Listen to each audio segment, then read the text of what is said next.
Hola, ¿qué tal? ¿Cómo están? Bueno, les saluda Verónica Insausti. Bienvenidos una vez más al programa Nuestra América en Disputa. Hoy día vamos a conversar sobre la Amazonía. Justamente en los próximos días se va a realizar el 11º Foro Social Panamazónico, donde van a participar más de 1.500 representantes de organizaciones de los países miembros de la Amazonía. Van a haber, pues, además del foro oficial, 38 eventos autogestionados. Y lo preocupante acá es que, digamos que se va a ver en el foro, es que desde la reunión, desde esta cumbre, no sé si recuerdan, de los presidentes amazónicos que se dio en agosto del año pasado hasta la fecha, en ese entonces, pues, se dio se aprobó por todos los presidentes miembros una agenda de 113 puntos, entre los cuales, pues, decía que había que relanzar la organización del Tratado de Cooperación Amazónica. Hasta ahora no tiene ni siquiera secretaría, no se ha avanzado nada. Entonces, esto preocupa mucho a las organizaciones sociales de nuestra región y justamente es el principal tema que se va a abordar el día a partir de la próxima semana, donde se realiza el foro. ¿Quieren saber más sobre este foro, sobre lo que se va a conversar, sobre las organizaciones que van a participar? Pues quédese con nosotros en Nuestra América en Disputa.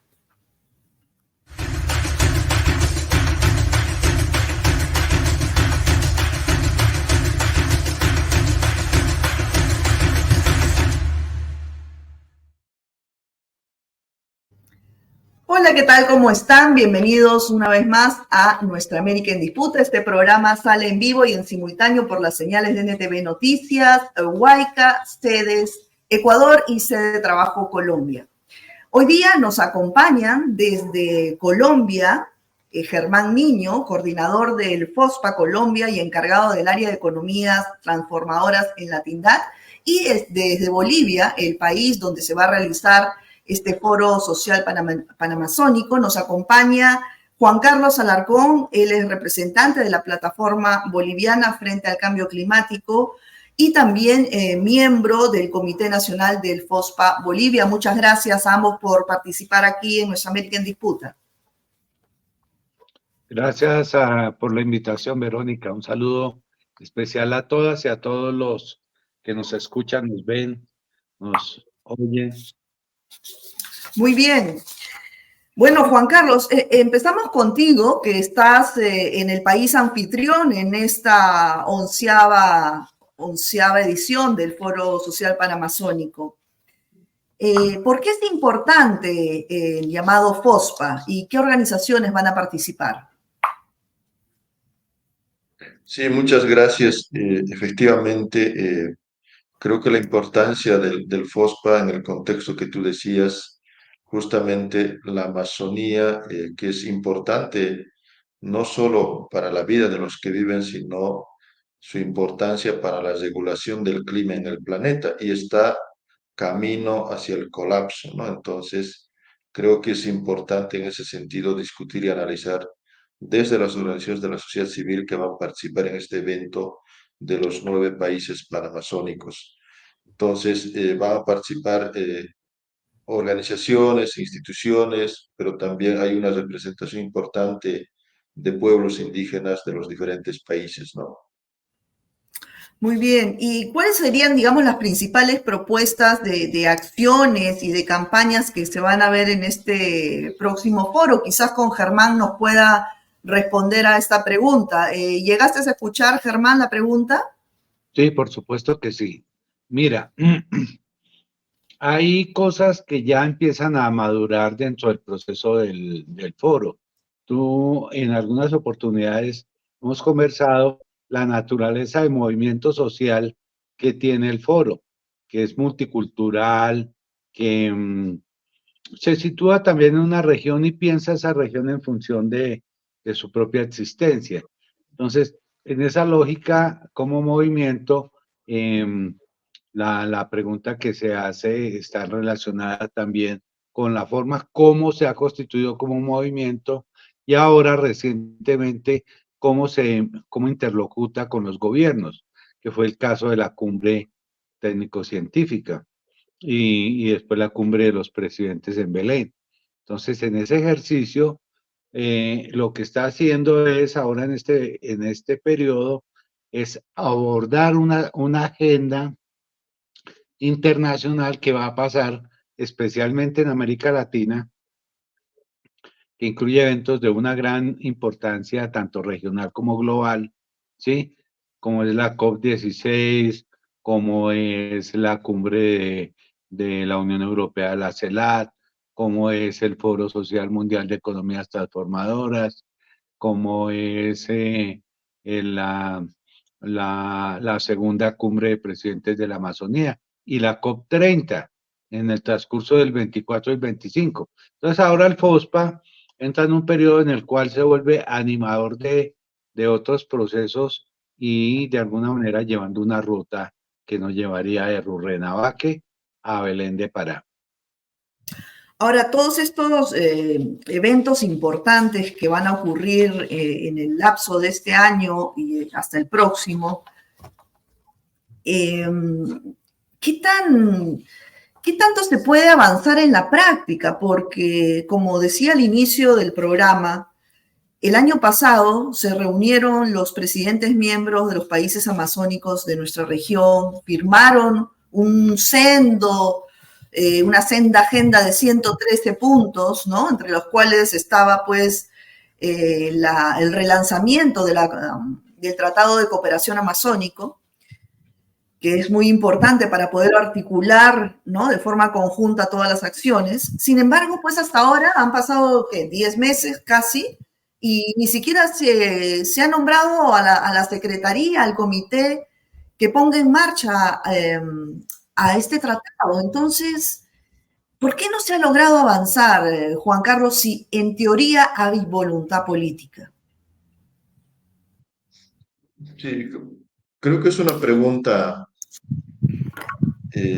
muy importante, ¿no? En todo caso, digamos, habrá que también preguntar en estos espacios a los representantes de los gobiernos, ¿no? Porque justamente, como tú dices, eh, hay compromisos, ¿no? Entonces, que no se están cumpliendo y más bien desde el otro lado, justamente desde la sociedad civil, a partir de este espacio, queremos más bien exigir el cumplimiento de esos acuerdos y otros acuerdos a nuestros gobiernos de los países amazónicos, ¿no? Creo que nuestro rol desde la sociedad civil de exigir el cumplimiento es uno de los roles que tenemos que fortalecernos, tenemos que articularnos, ¿no? Sin embargo, también nos han confirmado que van a estar representantes del OTCA en el FOSPA y creo que va a ser importante también conversar con ellos justamente todos estos problemas, por qué no se avanza, ¿no? Es decir, no avanzamos en los compromisos, pero avanzamos en el sentido contrario, ¿no? Es decir, avanzamos en seguir deforestando más la Amazonía, en seguir ampliando, por ejemplo, la frontera agrícola, en seguir ampliando todo el tema de la actividad minera, petrolera. Entonces, realmente, digamos, al principio decía, hay una preocupación muy fuerte, ¿no? Es decir, la ciencia ya nos ha dicho que el 17% de toda la Amazonía está en una situación ya de sabanización y si llegamos a un 25% estaríamos en una situación de colapso de la Amazonía, es decir, ya no va a cumplir la función que cumple actualmente, ¿no? Entonces, yo creo que una de las grandes relevancias que tiene este evento es justamente cómo nos articulamos como sociedad civil para exigir, proponer y plantear justamente sobre lo que me preguntabas del cumplimiento de estos acuerdos, ¿no?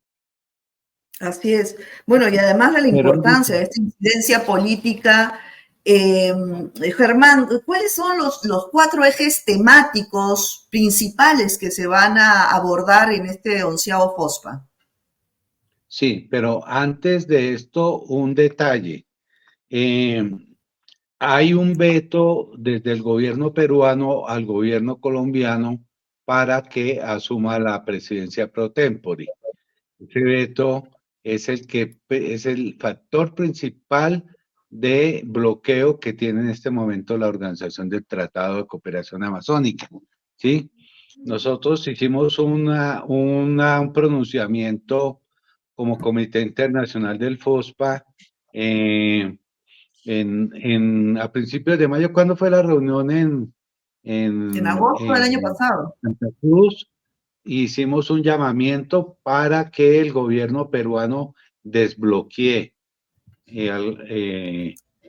porque en palabras de la directora, todo está previsto, hay planes, coincidimos en las áreas de trabajo y creo que estamos esperando para poner en marcha lo de la OPCA social, que es muy importante, Verónica. Así es. Pero la pregunta que te hacía era cuáles son los 4 ejes temáticos principales que se van a abordar estos días en el FOSPA.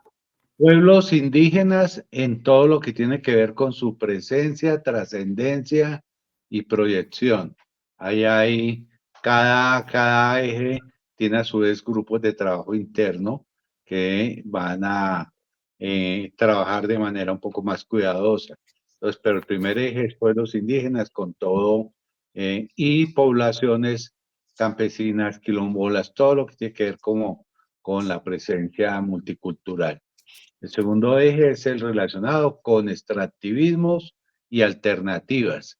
Allí la idea es entrarle muy profundo al tema de extractivismo, modelos de desarrollo, por supuesto, todo lo que tiene que ver con soberanía, seguridad alimentaria. Vamos a lanzar la campaña de hambre, el hambre no espera, que es una de los, digámoslo, puntas de trabajo que vamos a tener en el FOSPA. Esta campaña es muy importante, tiene que ver con todo el tema de la alimentación, con todo el tema de la crisis de alimentos, tanto por deudas históricas como por estos nuevos momentos del cambio climático y demás, y se lanza la campaña. El otro eje es es el que hemos llamado Madre Tierra. Y en Madre Tierra, pues está todo lo del cambio climático, ampliación de la frontera agrícola. Y allí es muy importante el lanzamiento de la campaña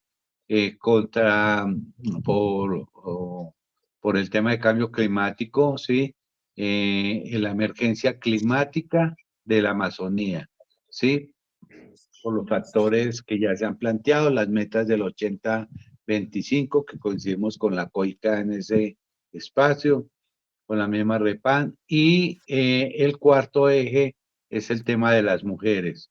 Y como tú sabes, el tema de las mujeres es un tema muy importante en el FOSPA, y allí vamos a tener el tribunal, y es un tribunal con una trayectoria muy importante, y todo lo que tiene que ver con la Casa de Resistencia de las Mujeres y las mujeres amazónicas y en todas las pluralidades. Entonces, esos son como los 4 temas más, digámoslo, que resaltan del trabajo del post. Ahora que hablas de las mujeres, sí, en efecto, ¿no? Se ha creado el Tribunal de Justicia y Defensa de los Derechos de las Mujeres Panamazónicas y Andinas. En Bolivia, las mujeres indígenas pues se han decretado defensoras de la Amazonía. Juan Carlos, ¿cuál ha sido el rol de las mujeres en los últimos tiempos respecto al cuidado de la Amazonía y en general a los recursos naturales? Sí, yo creo que hay que reconocer el rol que tienen sobre todo las mujeres indígenas en la defensa, el cuidado, la preservación y la restauración de este ecosistema o de la Amazonía, ¿no? A mí me parece importante, por ejemplo, pero también son las más impactadas por los impactos que estamos teniendo. Yo quiero ponerte un ejemplo porque sí trabajo bastante con las compañeras de aquí en Bolivia, con la Confederación Nacional de Mujeres Indígenas de Bolivia, y ellas dicen, cuando no hay agua, somos nosotras las primeras en que no sabemos con qué cocinar o qué agua dar de beber a nuestros hijos, ¿no? Entonces, y por ese hecho mismo también son las que están desistiendo en muchos casos, por ejemplo, las lideresas, mujeres indígenas, son las que están desistiendo a las actividades mineras, son las que están desistiendo a las actividades de tala de árboles, a la deforestación, son las que están resistiendo o han resistido, por ejemplo, a todo el tema de la construcción de hidroeléctricas. Entonces, a mí me parece esa lucha, digamos, y en muchos casos es lucha no solo contra el externo que quiere invadir, también es una lucha interna con sus propios compañeros, ¿no? A veces con sus propios dirigentes, líderes, varones, que ellas dicen, por ejemplo, son más fáciles que los puedan aceptar en las negociaciones que porque no están pensando en el día a día que sufrimos las mujeres. Entonces, me parece muy importante todo el trabajo que han venido haciendo hasta ahora, en articulación también, como decías, con mujeres indígenas de tierras altas, y creo que ahora articularse más con otros pueblos, otras mujeres de otros países va a ser muy importante, y creo que también tiene su propia importancia el tribunal, porque es un tribunal que va a escuchar casos de vulneración de derechos de mujeres, además liderado por mujeres, y va a generar sentencias que seguramente van a ser elementos, si bien son éticos, pero van a ser elementos para justamente a lo que decíamos antes, exigir que los estados cumplan con este derecho que tienen, obligación que tienen de garantizar el ejercicio pleno de los derechos. Y creo que hay también no hay que olvidarse de las recomendaciones que la CEDAW ha hecho justamente para las mujeres indígenas y las niñas y adolescentes indígenas, ¿no? Muy bien. Germán, ¿y en qué consiste este llamamiento desde la Amazonía para construir un acuerdo sistémico frente al colapso climático y económico? Sí, yo creo que participamos de ese llamamiento en el sentido también desde la realidad que estamos viviendo, pero también en conexión con nuestras propias posibilidades, que es también la acción misma. Mira que hemos discutido dos conceptos muy interesantes allí en el FOSPA, en la preparación, justo en el trabajo de grupos. Y el concepto de bienes comunes, que ya ha trascendido y tiene una historia muy importante, y el concepto de transiciones, que son como elementos que vamos percibiendo en lo que llamamos nosotros el proceso FOSPA, ¿sí? Entonces, el proceso FOSPA en este sentido tiene las continuidades que se logran una vez que los propósitos se hacen evidentes. Mira el caso hay una pregunta, ¿cuál es el modelo económico que deberíamos tener en la Amazonía para poder sacar adelante estas transiciones, ¿cierto? Y ahí hemos invitado, estamos en proceso de hermanamiento. Oye, Verónica, hermanamiento con el Foro Social Mundial de Economías Transformadoras. ¿Sí? Estamos haciendo actividades conjuntas. Vamos a empezar a abordar eh, unas telas que están inspiradas en un trabajo que realiza una artista colombiana defensora de derechos humanos que se llama Virgelina Chará. Entonces, son telas de 2 metros por 1,60, se bordan con lo que la gente quiere, expresando su sentir. Vamos a empezar en Rurrenabaque, después seguimos en Medellín, Colombia, y ahí vamos tejiendo. Ya hay bordadoras en Argentina, en Brasil, en Perú, en Colombia, en Bolivia, y la idea es bordar un arropamiento, o sea, hacerle un arropamiento al edificio central de la COP16 en Cali, Colombia, ¿sí? Y queremos Bueno, hacer de qué este tipo de interesante acciones. esto que mencionas de que se puedan articular los esfuerzos desde el Foro Social Panamazónico con el Foro Social Mundial también, ¿no? Para darle también Sí, más visibilidad más allá de nuestra región, donde se toman finalmente las decisiones, ¿no? Sobre el claro. futuro del medio ambiente en el planeta. Ahora, regresemos a la Amazonía, Juan Carlos. ¿Cómo se podría implementar la propuesta de deforestación cero para justamente evitar que la Amazonía llegue al punto de no retorno? Sí, yo creo que sí, la causa principal, digamos, de la afectación de la Amazonía es la deforestación, ¿no? Que en gran medida es por la ampliación de la frontera agropecuaria, es para ganado o para eh, poner, digamos, producción de monocultivo, sobre todo de soya, ¿no? Y una parte también tiene que ver en los últimos años con los incendios forestales que también van ocurriendo, que también incrementa, digamos, las hectáreas de deforestación. Entonces, si nosotros queremos, digamos, resolver el problema, es decir, efectivamente tenemos que ir camino a la cero deforestación y eso significa lo que decía Germán, es decir, tenemos que pensar en otro modelo de producción, porque si nuestro modelo de producción que tenemos actualmente es el principal deforestador, entonces tenemos que buscar otra forma de producir. Y yo creo que ahí hay respuestas, no es que no hay, no tenemos que inventar, es decir, los propios pueblos y comunidades de la producción sostenible con manejo integral de bosque es la respuesta a lo que tenemos que mirar eh, todos, ¿no? En realidad no solo los gobiernos, sino todos los que vivimos, digamos, en este planeta, ¿no? Entonces, creo que es importante, sin embargo, también es importante mencionar que es una transición que tenemos que desarrollar, es decir, no hay otro camino, ¿no? Yo creo que es importante esto.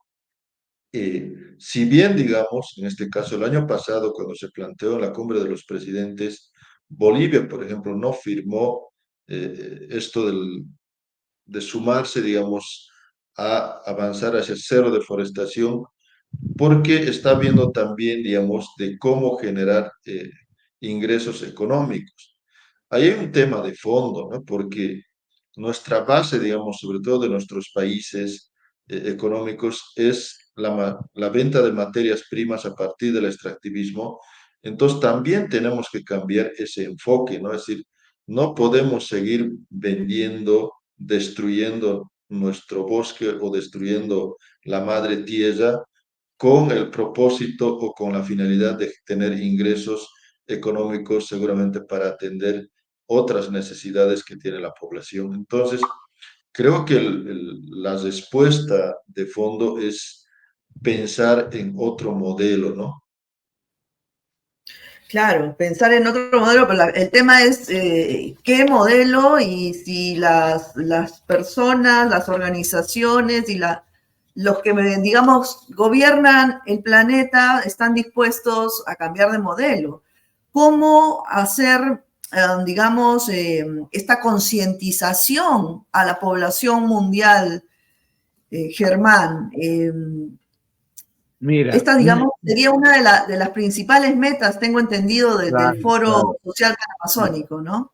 Mira, en el sentido incluso que va a quedar muy, muy evidente, todas estas preguntas que nos hacemos sobre la deforestación, sobre detenerla, todo lo que tiene, significa el tema de transiciones y demás, queremos preguntarlo, queremos construir también nuevas visiones con la gente que está haciendo economías transformadoras hoy en el mundo, que está en el movimiento social de economías transformadoras. Entonces la idea es, con la meta de incidir en la COP16, repensar cuáles serían las necesidades vistas, las propuestas también económicas que podemos empezar a pensar en ese sentido. Yo pienso que ahí podemos dar un paso adelante ya para el año entrante.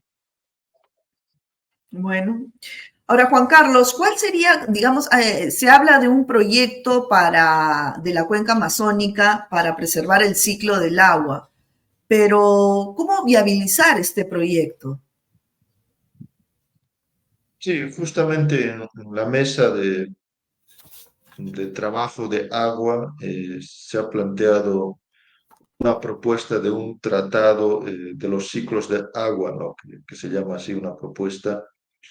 eh, y se está planteando, digamos, que las partes serían los estados, los pueblos, pero también la propia naturaleza representado, digamos, no sé cuál es la figura legal que se usa, pero es como una especie de tutor, digamos, desde los propios pueblos que harían, digamos, en representación de la propia naturaleza, ¿no?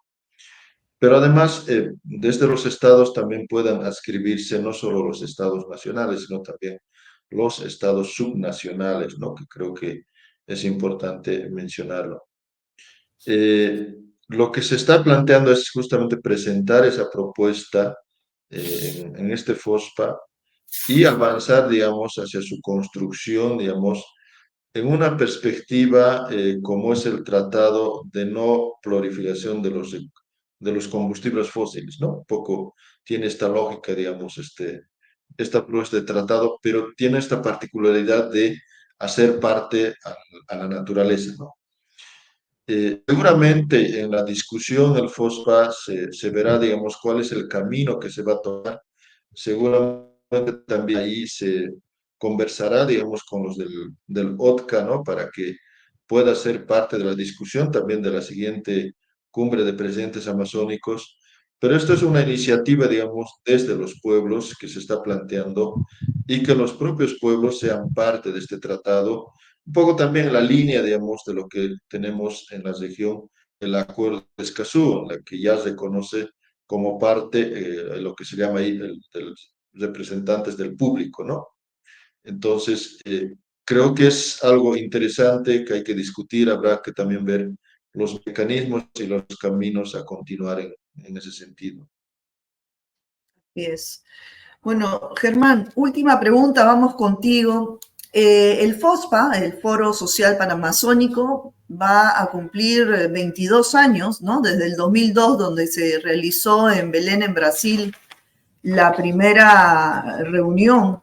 ¿Cuánto se ha avanzado desde entonces hasta ahora en cuanto a articulación de las organizaciones sociales, amazónicas, indígenas, y sobre todo, digamos, hay un avance político? ¿Qué se espera, además de tratar de seguir articulando con otras organizaciones del planeta, más allá de la región? Pues, a ver, yo pienso que el sentido del FOSPA es como es multicultural, también es multinivel. Eh, la oportunidad de crearse como movimiento está a su interior, es decir, de poderle llegar a toda la gente en todas partes, ¿sí? Que pueda tener conocimiento un poco del mensaje del FOSPA, pero también tener la oportunidad de que en la medida en que sea posible, poder intervenir en espacios que son de decisión global por la misma naturaleza del tema, por la misma implicancia que la Amazonía tiene con respecto al planeta y lo que la agenda que se propone también impacta el pensamiento contemporáneo. Por ejemplo, mira, ahí en este caso de la protección de los territorios, estaba, hay ya una campaña que olvidé mencionar, que es la de la campaña de los derechos de la naturaleza, porque vienen pasando, se vienen sucediendo fallos judiciales que declaran a la naturaleza sujeta de derechos. Entonces, ya aquí en Colombia hay como 21 casos de estos. Incluso hay una tutela concedida a un grupo de jóvenes eh, para declarar a la Amazonía, y así se hizo, sujeta de derechos. Entonces también ver cómo el FOSPA desde la importancia de reunirse, de protección del territorio, que fueron sus primeros procesos, y luego de allí poner la voz en tratar de entender cuál era ese mundo occidental que estaba llegando con esa fuerza inusitada, con sus máquinas, llenando los campos, las aguas, de contaminantes, es decir, tratando de entender qué era lo que estaba pasando en la Amazonía. El FOSPA ha pasado por los gobiernos, con gobiernos de todo tipo, desde la derecha hasta los progresistas, y ha visto y ha habido la Amazonía como desafío para poder entender cuál era el pensamiento más contemporáneo, ¿sí? Y ahí, pues, nos pasó la primera oleada de presidentes de la Amazonía que tampoco entendieron que el tema de los derechos de la naturaleza era una ruta.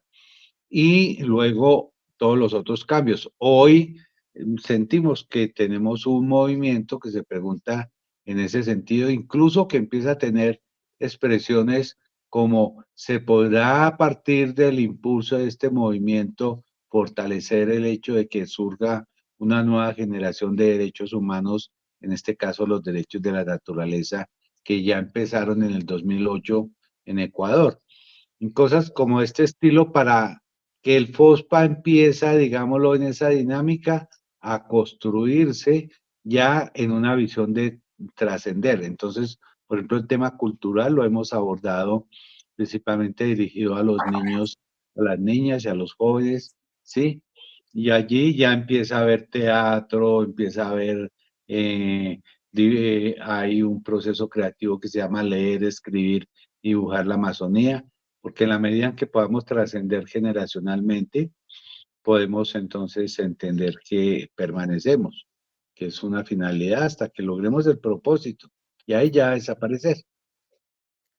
Así es, bueno, Germán, muchísimas gracias por tu participación. Igual Juan Carlos Alarcón, ambos son coordinadores, miembros del Foro Social Panamazónico en Bolivia y en Colombia. Y como les comentaba al inicio, se dará este foro la próxima semana, donde ya hay inscritos más de 1.500 participantes de toda nuestra región.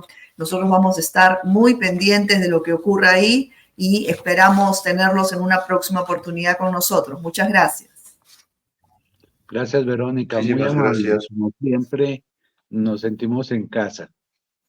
Así es. Bueno, muy bien. Bueno, amigos, esto ha sido todo por hoy. Nosotros nos vemos en una próxima edición del programa Nuestra América en Disputa. Cuídense mucho. Chao.